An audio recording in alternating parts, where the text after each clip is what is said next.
Père Marc, vous êtes primat de l'église orthodoxe celtique. Oui. Saint Tugdual est important dans votre église. Qui est-il et pourquoi cette importance pour cette église? Alors Saint Tugdual intervient dans l'histoire de notre église sur ce lieu en 1955. Et Saint Tugdual est celui qui va redonner à l'église les fondements de cette spiritualité qui est essentiellement monastique et qu'il va définir lui sous un mot qui est l'absolu de Dieu. Et tous ses écrits, donc il vient ici en 1955. Oui, il ne date pas du VIe siècle. Non, lui, c'est Tugdual, c'est un mot. Il y a eu un Tugdual évidemment qui est un des 7 saints fondateurs de la Bretagne. Mais lui, il prend ce nom parce que c'est un saint breton, bien sûr, mais parce qu'il se réclame. La Bretagne aussi est issue de cette tradition, de cette église celtique. Hein. C'était pas seulement l'Irlande, c'est pas seulement l'Écosse, c'est aussi avant l'invasion anglo-normande ou anglo-saxonne plutôt d'abord sur les îles britanniques, la Grande-Bretagne, qui va chasser tous les Bretons. Les Bretons vont s'installer ici en Bretagne. Donc les peuples bretons font partie de cette tradition celtique. Et Saint Tugdual, notre Saint Tugdual, poussé par l'Esprit de Dieu, vient ici. On lui donne ce terrain qui est évidemment qui n'avait rien à voir avec les constructions que nous voyons aujourd'hui. C'est vraiment un terrain marécageux sur moins de 1000 mètres carrés et il va s'installer là dans une hutte de branchage au début alors que c'est un homme qui a une très mauvaise santé. Et peu à peu, il va regrouper quelques personnes autour de lui. Mais surtout, son œuvre, ce sera ces 25 cahiers qu'il va écrire, sur lesquels il va coucher sa pensée spirituelle. Et aujourd'hui, on peut dire que ces écrits sont absolument essentiels pour que nous puissions non seulement parler de l'histoire de l'Église orthodoxe celtique, mais parler de sa spiritualité aussi. Donc on a découvert ces cahiers assez tardivement finalement, parce que nous sommes arrivés ici en 77. Alors je précise que Saint Tugdual est arrivé en 1955, et il est mort en 1968, en août 1968. Il est resté ici 13 ans et demi. Mais disons que c'est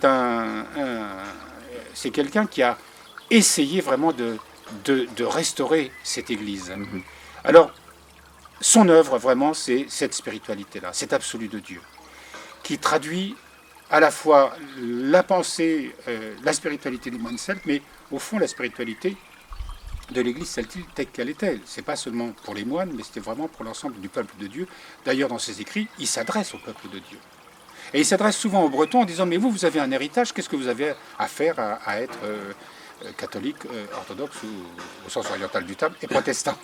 Et il a des textes assez rudes comme ça, parce qu'il a il y a un accent prophétique dans ses écrits. Voilà. Il y a un accent prophétique. Il sait qu'il ne va pas vivre longtemps. Il nous a laissé de très beaux textes par rapport à ça. Et il dit une chose, peut-être qui est déterminant, c'est que il va,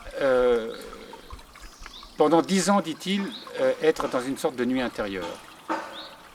On ne sait pas à quel moment, mais au moment où il va commencer à écrire, on peut penser, comme ses premiers écrits datent de 1960-61, je crois, ses premiers écrits, on peut penser que entre 1950 et 1960, ou peut-être 1961, une nuit intérieure qui dure 10 ans, et une révélation, soudain une illumination, où il a le sentiment d'être baigné dans la lumière divine. On pense là à tous ces saints qui ont été vraiment illuminés, comme l'expérience de Saint Séraphin de Sarov avec Motovilov, et où il dit que cette grâce a duré 30 jours et 30 nuits, avec le sentiment qu'il allait mourir à chaque fois, tellement c'était quelque chose de puissant, quelque chose d'absolument impossible à décrire, mais dont il se sentait vraiment baigné dans la lumière divine.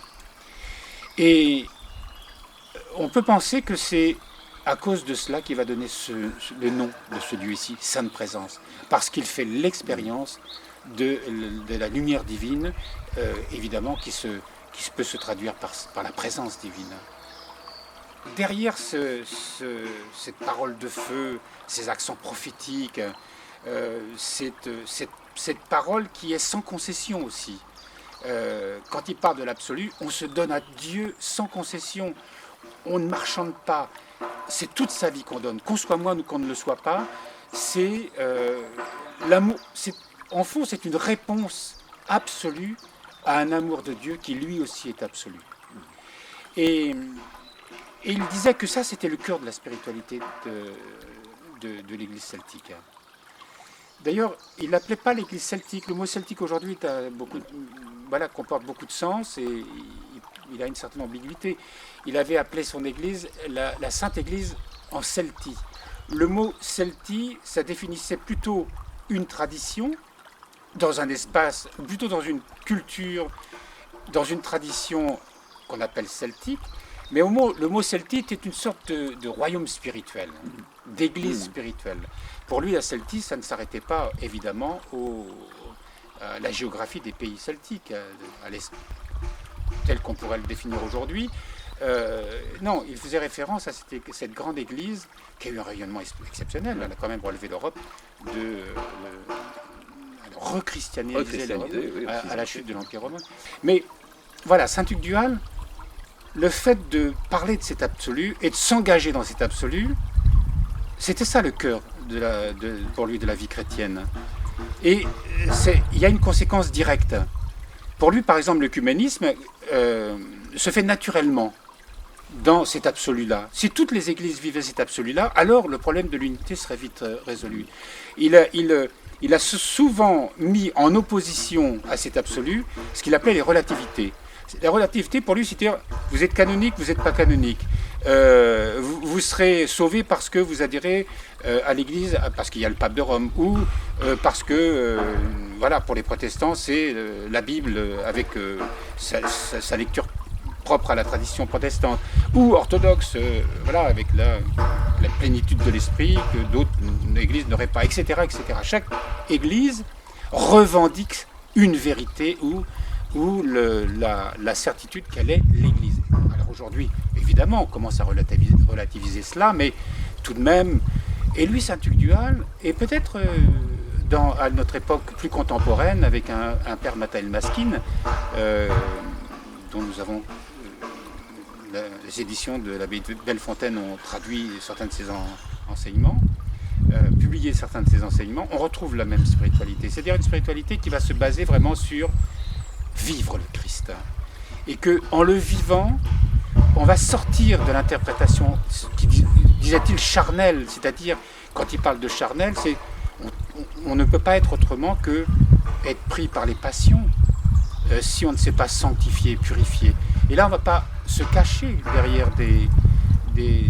en revendiquant une vérité à partir d'une interprétation des textes, à partir d'une interprétation des dogmes. On fait toujours un peu l'apologie de son Église. Et Saint-Hugues Duhal disait tout ça, ça ne vaut rien. Il faut que nous revenions à ce don total de sa vie en Christ, lui qui nous a donné vraiment une nouvelle vie, et lâchons le vieil homme avec ses habitudes et laissons-nous conduire totalement dans une vraie conversion, une véritable vie nouvelle en Christ, et que à ce moment-là, l'unité est naturellement retrouvée. Alors pour lui, c'était cela qu'il fallait mettre en avant, et il disait finalement, si les hommes continuent de mettre en avant ces relativités dont il dénonçait l'aspect, c'est tout simplement qu'on n'a pas envie de se convertir, qu'on n'a pas envie de se donner véritablement en Christ. Je crois que c'est vrai, ça. Je crois que c'est vraiment ça l'essentiel. Alors, l'absolu tel que Saint-Hugues Duhal l'évoque, on retrouve ça chez tous les grands mystiques, chez tous les moines. Nous avons comme un de nos saints patrons, avec Saint-Hugues Duhal, pour notre école de théologie, Saint Simeon, nouveau théologien. Voilà un autre exemple. Mais quand on lit Sainte Thérèse, ou quand on lit simplement la mystique rhénane, avec Maître Eckhart, voilà. On trouve cette vision d'un Dieu qui se donne totalement et immédiatement à celui qui va se tourner vers lui. Et justement, en ce moment, on est en train d'étudier la petite voix de Sainte Thérèse. Eh bien, on retrouve là tout à fait notre destin, Dieu nous appelle tous, sans exception, à être saints. Et Sainte Thérèse disait, mais moi je suis pas capable d'être sainte parce que j'ai trop de défauts, je suis trop petite, etc. Mais j'ai décidé de me donner, d'aller au Seigneur tel que j'étais, et qu'il allait m'aimer tel que j'étais, et que j'ai un grand désir de faire sa volonté. Et dans cette espèce de désir de faire sa volonté, tout en prenant conscience de l'impossibilité, humainement parlant, de faire sa volonté, mais on a une confiance absolue en sa grâce. Donc, cette confiance absolue en cet amour infini, sans limite, comme dirait le moine de l'Église de l'Orient, qui a écrit ce petit ouvrage « Amour sans limite », le Père Lave Gillet, eh bien, et la réponse dans la foi, avec ce désir vraiment de sainteté, eh bien, le miracle de la sainteté s'accomplit. Et Saint Tugdual, c'est ça. Donnez-vous. Et le Seigneur, lui, il se donnera totalement. Il attend que ça. Et c'est simple, en fait. C'est tout à fait simple. C'est simple. Voilà. Mais il faut simplement s'abandonner complètement, ce qui n'est pas évident. Alors, humainement, on est bien d'accord, on ne peut pas le faire. On ne peut pas le faire. Oui. Mais c'est de nous laisser aimer tels que nous sommes. Et de nous laisser aimer dans nos faiblesses, telles qu'elles sont. Ces faiblesses, il y a évidemment quelque chose d'important, c'est de les accepter. Non pas de s'y complaire, parce que les accepter sa faiblesse, c'est la reconnaître. Mais la reconnaître et l'ouvrir à Dieu, dans ce désir de faire la volonté de Dieu. Et là, on entre dans un chemin d'humilité. C'est le père Jacques Philippe qui a écrit un petit ouvrage sur la spiritualité de Sainte Thérèse, sur la voie de Sainte Thérèse, où il dit que l'humilité, c'est, est-ce que je vais me souvenir vraiment de la formule, c'est d'avoir un juste rapport par rapport à soi, une juste relation par rapport à soi, une juste relation par rapport à Dieu, et une juste relation évidemment par rapport aux autres.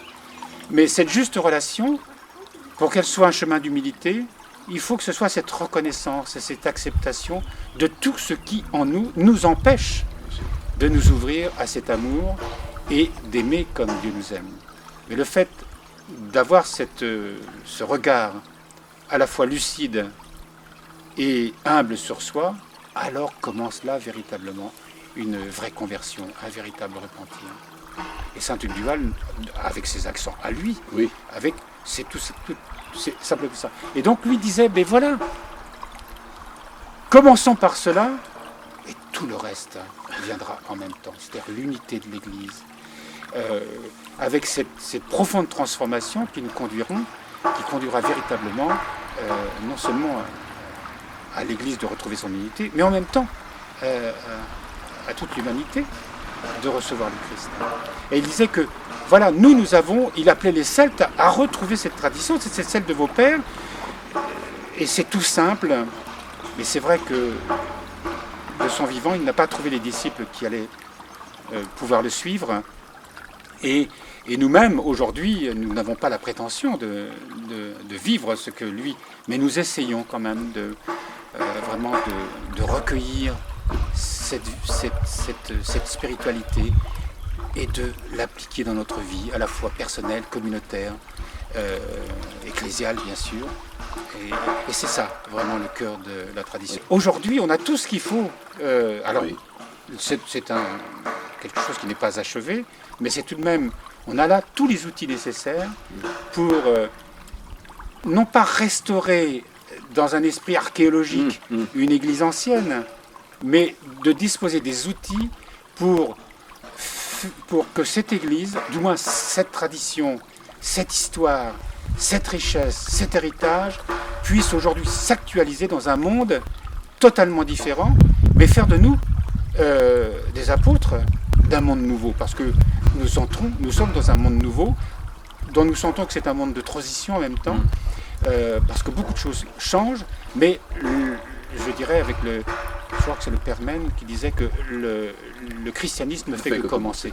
Eh bien, le christianisme ne fait que commencer et nous faisons partie de cette... le Seigneur n'a pas, par hasard, restauré cette église ancienne, non pas parce qu'elle posséderait une vérité que les autres n'auraient pas, bien sûr que non, mais nous entrons là dans une période où toutes les églises, et même au-delà de l'église, quelque chose est en train de bouger, et nous nous sentons emportés dans cette histoire qui certainement va faire naître une église au cours de ce 3e millénaire qui sera très différente de ce qu'elle a été aujourd'hui, jusqu'à aujourd'hui.